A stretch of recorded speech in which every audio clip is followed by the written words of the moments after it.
All right, today in this video, I'm going to talk to you about how you should think about your go-to-market relative to your product and its features. And so let's just kind of begin with sort of a concept here. And what that looks like is we have a headline, H1, right? This is like the big thing about what you do. And then you have maybe, let's call it 6 features. Feature 1, well, I won't label all the features, but you get it. There's 6 features. 1, 2, 3. And what generally happens is that what people do is they will take this and they'll say, all right, meow, meow, meow. They'll just feature dump. Here's what we do. And they'll try different features. So maybe this is 1 and they send another message, and this is 2 and this is 3. And they'll just sort of randomly try different features for different folks. All right. Let's see if I can navigate. Oh, great. Let's sort of scroll. All right. There's a better way to do this, though. And what you want to do is you want to take all of your feature sets and map them along the axis that I'm about to talk about. And so let's say this is now feature 1, feature 2, feature 3. And what you're going to do is this is value to customer. Let's see if Vaders. This is exactly what I typed. Let's try this again. I think I can tap this. Great. VALUE to see. I think I'm going to give this is so embarrassing. I read like a child. Okay, let's just do the pen. This is value to customer. And the bottom axis is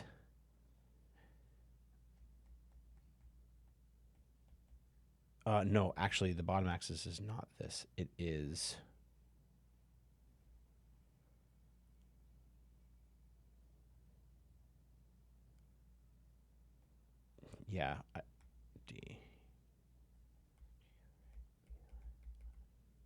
demonstrability. That's definitely a word. And what that means is how well can you explain what you do relative to this exact feature set. And by the way, you're going to match these all with list. So I have a friend, and I'll tell you a story here so I don't have to draw anymore for you. You and the doctors of the world will the only ones that can read this. So this friend of mine, basically he has a IoT sensor platform. And what he does is his customers have these like gigantic machines. And they have 5 gigantic machines. There's 5 types of machines.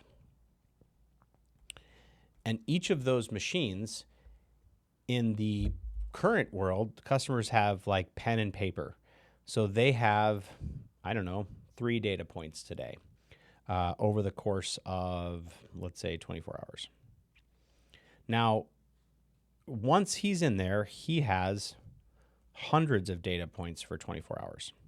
And also, he has this digitally, and he can map this to actual changes, like what the operators do in these situations. So how the information relates to outcomes. Now, the first thing they did is he wrote a white paper, a transformation guide, right? But let's talk about digital transformation. So value to customer, digital transformation, probably high, but his demonstrability for that is low. So his feature is we'll move you off of Excel. So huge value to the customer, but what can he say that is much different? Not a lot. But he has this other thing, which is under what conditions, and that might be this condition, do you make which changes? So because he has really, really, really good data there, and this feature is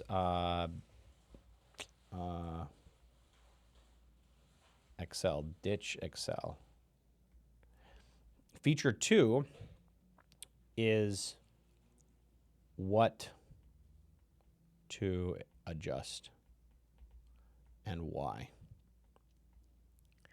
So if you think about his sort of VATs, he's got, and these are machines, these are 5 machines, like these are actual machine types that real customers have in his industry. Well, in the pre-world here, basically this is pen and paper, it's Excel, and you couldn't connect these to the actual changes that you're going to make to those machines. So it was like someone wrote on a piece of paper and eventually someone changed something, but those disconnected, because what you're doing on the machine and what you're doing on paper is like just disconnected. So what he can actually say, and this is sort of where feature 2 comes in, he has high demonstrability and high value to the customer. Now, why is it valuable to the customer? Well, and then I would say like unique to you. So this is high demonstrability, unique to you. So what he can say is he actually can say that, and we're going to talk about what message he can say here, like what's the message that he can send. Well, don't ask me where that line is drawn. So he can say, Jordan, you're using and let's just call this machine a 1. You're using a machine 1.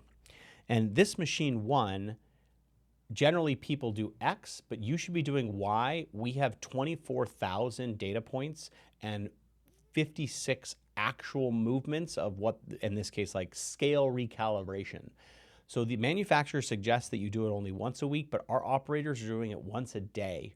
And that means that they're not throwing away batches. In this case, the way that it works is that you have to get stuff from one batch to the next batch. And if you don't get it all the way through, then you have to throw away the entire thing. So he basically can say, I am the world's expert for, and by the way, this is like by machine. So this is like machine 1. This whole chart is machine 1. He can say, unlike anyone else in the industry, this is what you should know about machine 1. And I know it, and I am absolutely certain about it. And so, and you know who else? You know what? It is unique to him. Only he can do this because he has this data, right? He's got really, really great data on what exactly is happening at the machine. So let's see if we can scroll now. So how do you actually go about and do this? Well, the first thing that you need to do is you need to like look at 2 types of data silos. Oh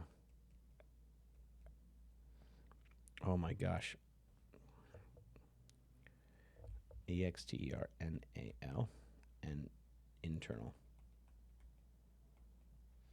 Now, the internal is the gold star. You definitely want to have internal data because you can say something to internal data that your competitors can't. Now, the thing about external data, the best way to do this is you're going to need to daisy chain these external data. And this story of how this is like external data, this is actually going to be reversed engineered. And I know I'm doing this in the wrong. Oh, actually, I guess I can. This is an infinite thing. So how you put together this external data is you identify a segment, and that segment is built, and you first sort of determine what that segment is, and these are like customers. So you take individual customers, and you have individual ChatGPT sessions.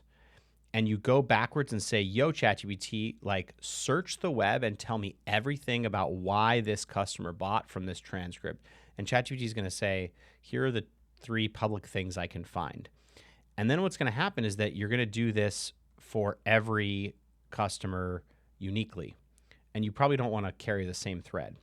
Once you have this sort of understanding, and maybe there's like eventually 5 things that are sort of ranked, you're going to have a complex understanding about why your existing customers bought.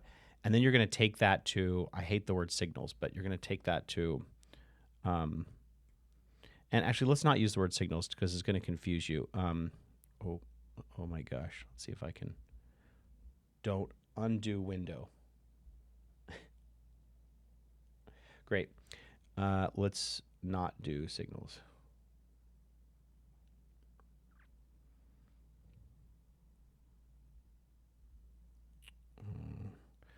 What do I want to call this? I want to call this. Oh, I know what this is understanding. And so, because remember, it's backwards from buying decisions, right? So these three things come together, and your customer, and usually these three things involve tension, so that they're pulling against each other. So there are two pieces of data, two data heuristics that identify that someone is in one of these sort of 3 to 5 situations here. If you can do that and blend this together, this is what gives you your insight. This is your insight.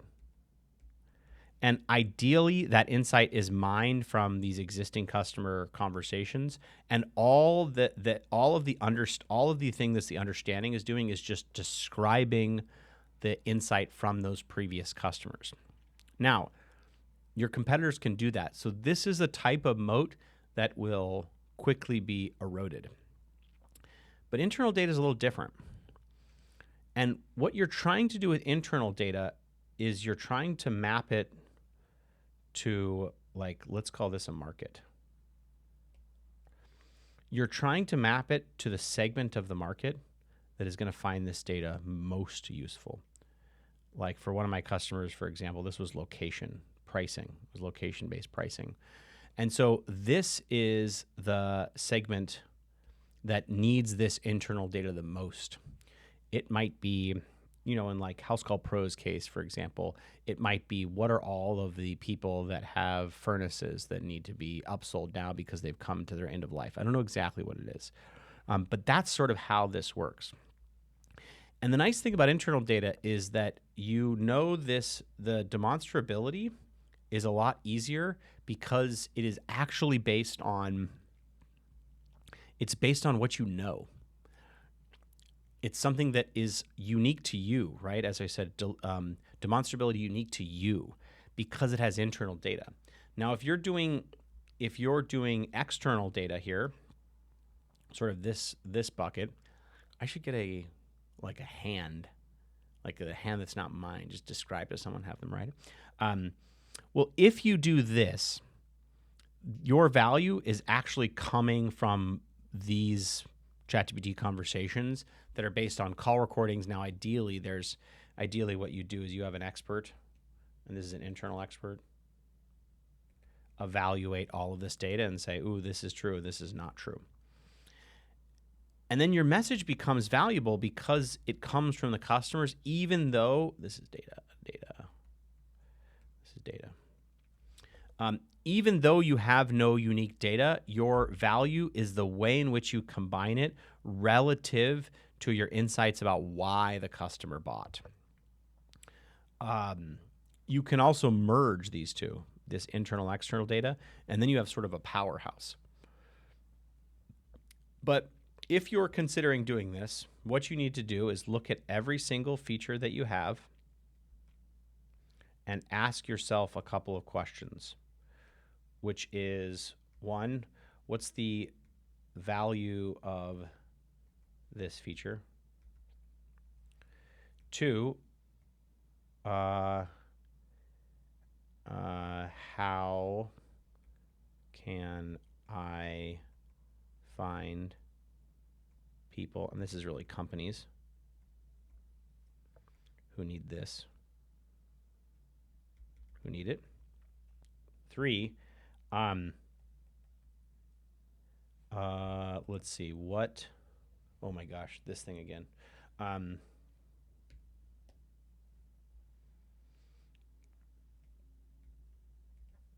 What do I have to say that none of my competitors can say. And this right here, this is the longevity of a play. So if you are basically just doing, let's see where we look later. If you are just doing this, which most people are doing, actually most people are doing Signal. So what most people are doing is like, oh, they're hiring. Because they're hiring, they need us. But if you're doing this here, this is kind of what most modern teams are doing. They're taking external data and they're just combining it in unique ways. What happens is that the longevity of that, the ability for that play to sustain is going to be a lot lower. So anyways, I just want to say that, like, when you're thinking about going to market, what you want to do is you want to take all of your features and answer these. What's the value of that feature to the customer, not to you?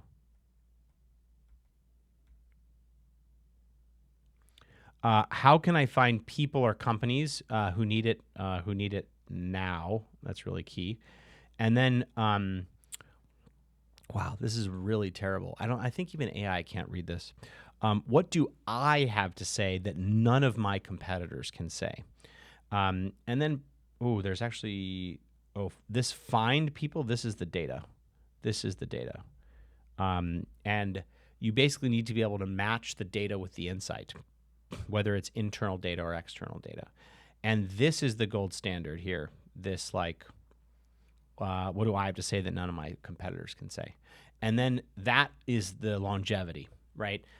Actually, I should say if based on internal data.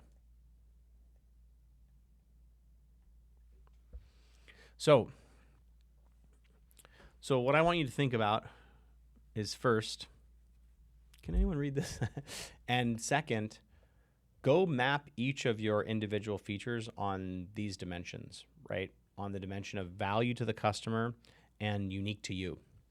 And if you can do that, you're going to have, let's actually go and let's go back to the value to the customer and demonstrability unique to you, which means that you have to be able to use external data to demonstrably demonstrate something. And by the way, this demonstrability unique to you, this is all targeting.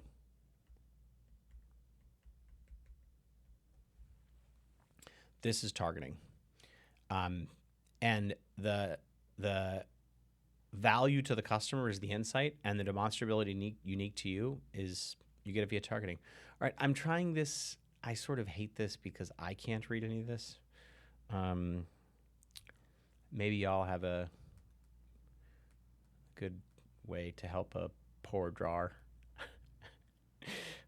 Yeah. Well, thank you so much for watching. I hope you have a beautiful day, and I hope this was valuable. Bye.